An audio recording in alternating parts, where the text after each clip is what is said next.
Assalamualaikum warahmatullahi wabarakatuh. Selamat pagi anak-anak. Kita melanjutkan pelajaran tema 3. Silahkan anak-anak menyiapkan buku LKS tema 3. Kita buka halaman 49. Ya, 49. Materi pelajaran Bahasa Indonesia KD 3.2 dan KD 4.2. Namun sebelum belajar, marilah anak-anak menyiapkan alat tulis, buku tulis, kemudian silakan siapkan diri untuk sarapan dan juga berdoa sebelum belajar.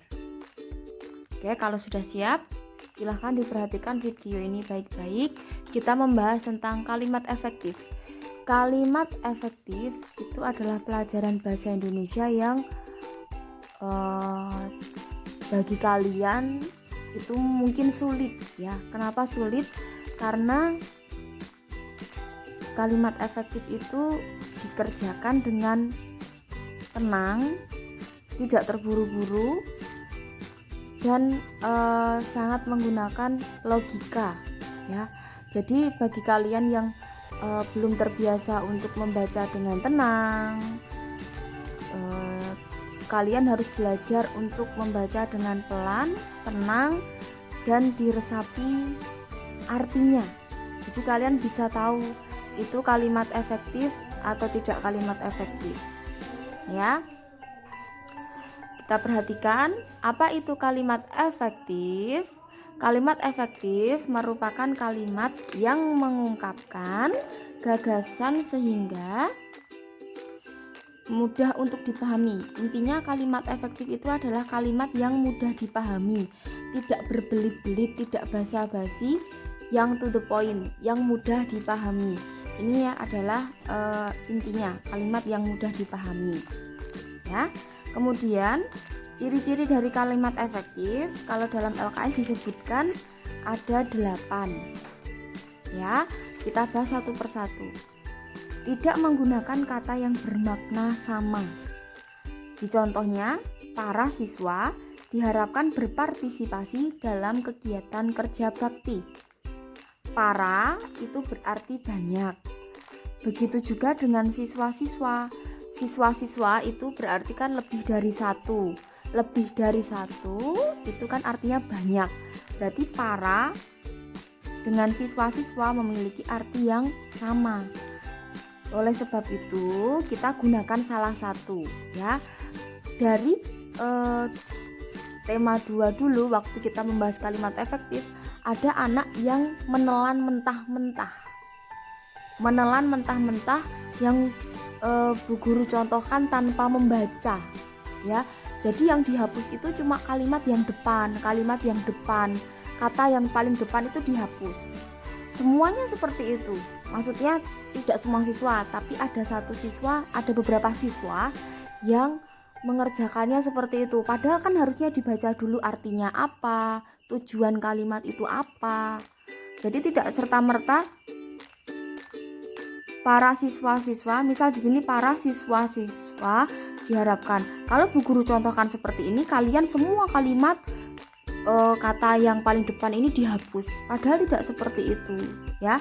Dibaca dulu kalimatnya, baru anak-anak bisa menentukan mana yang harus dibuang, mana yang harus ditambahkan, mana yang harus diganti. Diperhatikan ya.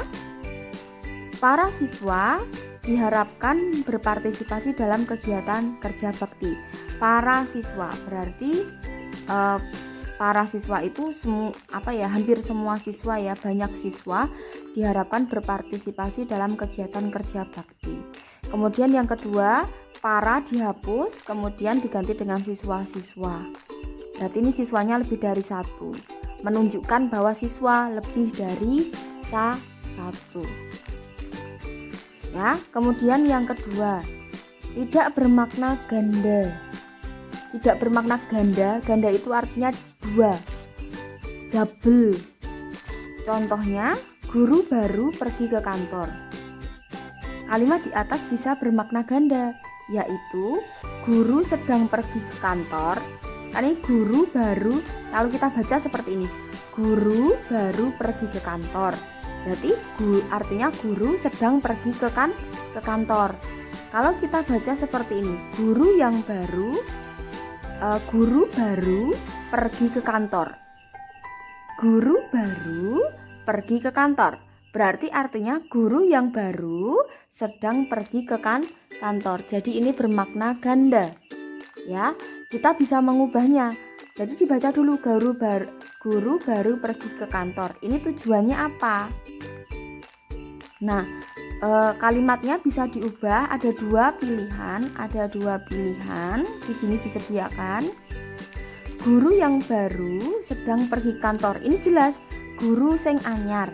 Guru yang baru, dia sedang pergi ke kantor. Yang B, guru sedang pergi ke kantor. Berarti guru sedang berjalan pergi ke kantor. Jelas. Kalau kalimat yang seperti ini, yang guru baru sedang pergi ke kantor,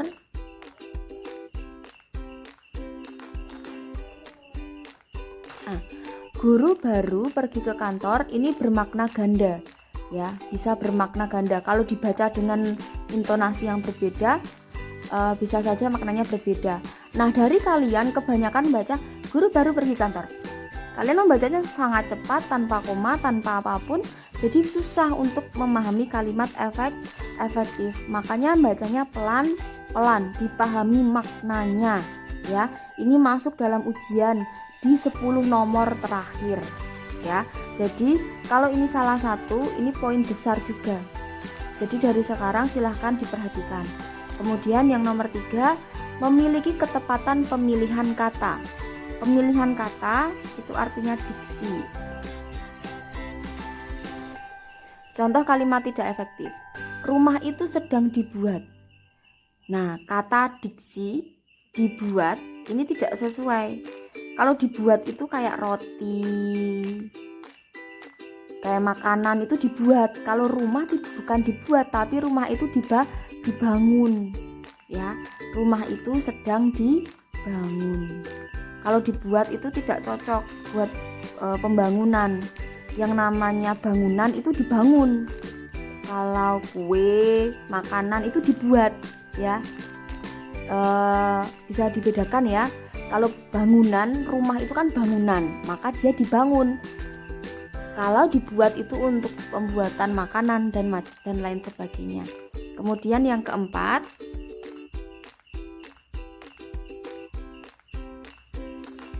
memiliki kesejajaran bentuk yang konsisten. Konsisten itu ajeki ora berubah-ubah. Contoh kalimat tidak efektif. Hal yang harus diperhatikan soal sampah adalah cara memilah, membuang, dan pengolahan. Perhatikan ya anak-anak, konsisten. Kalau di sini mengatakan me, maka di sini juga harus me. Ya, kalau ada me, hari ini di sini juga me, bukan pe. Itu namanya konsisten. Kalau di sini pe, nah di sini pe itu namanya konsisten. Kalau di sini kalau di sini pe itu tidak konsisten. Jadi contoh yang benar, hal yang harus diperhatikan soal sampah adalah cara memilah, membuang, dan mengolahnya. Ini me semua, me. Nah itu konsisten. Kemudian yang nomor 5.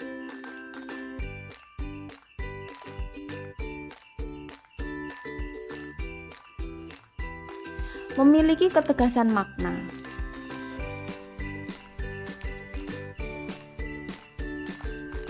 Memiliki ketegasan makna.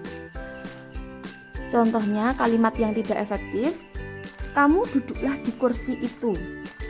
Penggunaan kamu bisa dihilangkan agar pembaca dapat langsung mengerti gagasan. Duduklah di kursi itu. Ya, kata kamu tuh nggak usah dalam perintah. Karena kalau dia menyuruh itu berarti sudah berhadapan dan artinya duduklah di kursi itu. Kalau kamu duduklah di kursi itu, kamu itu kamu siapa? Ya, nanti semua orang bisa mengerti. Tapi kalau dia sudah berhadapan, itu pasti dia menyuruh untuk duduk. Misalnya si Buddha berhadapan dengan Aziz duduk di kursi itu, berarti dia pasti menyuruh Aziz. Tapi kalau misalnya kamu duduklah di situ, kamu siapa? Di sekeliling situ kan banyak toh. Misal di situ banyak orang, kamu siapa? Kemudian yang nomor 6, tidak bersubjek ganda. Subjek itu adalah orang, pelaku, ya. Ganda, yang namanya ganda itu 2. Contoh, Hendri demam sehingga Hendri tidak dapat masuk sekolah.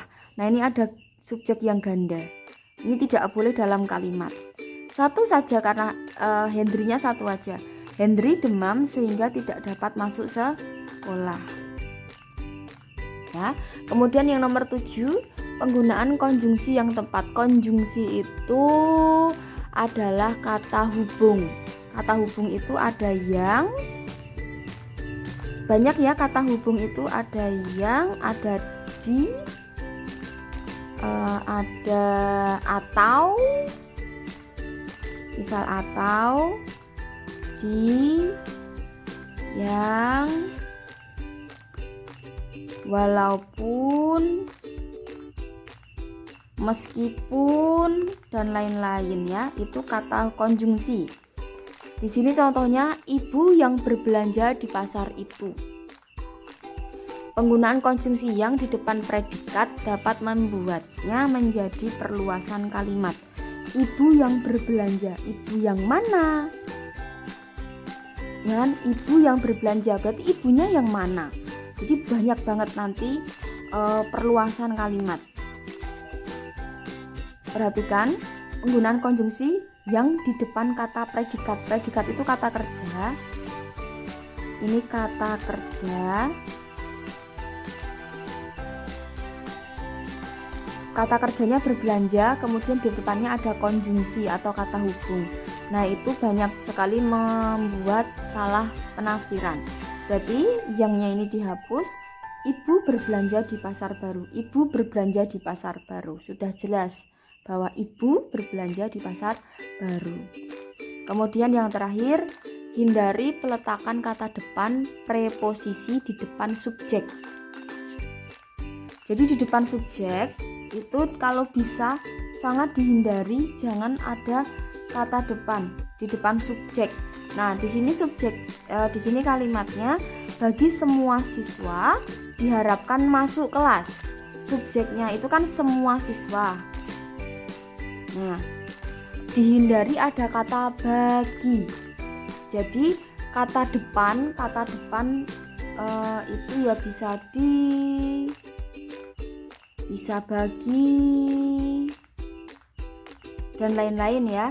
Jadi langsung aja semua siswa diharapkan masuk kelas. Langsung saja seperti itu, tidak ada kata depan, tidak ada konjungsi.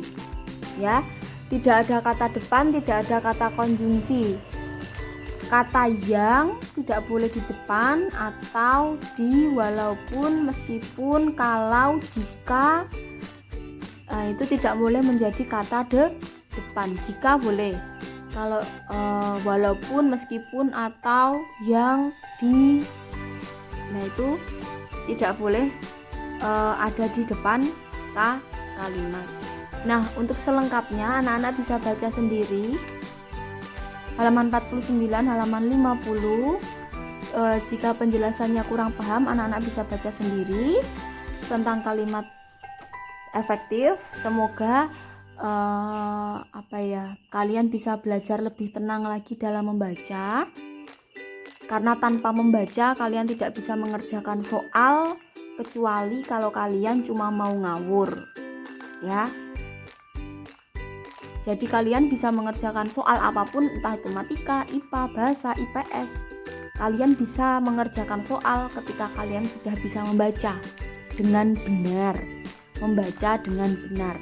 Kalau kalian belum bisa membaca dengan benar, maka jawaban kalian pasti salah. Ya, dari membaca itu adalah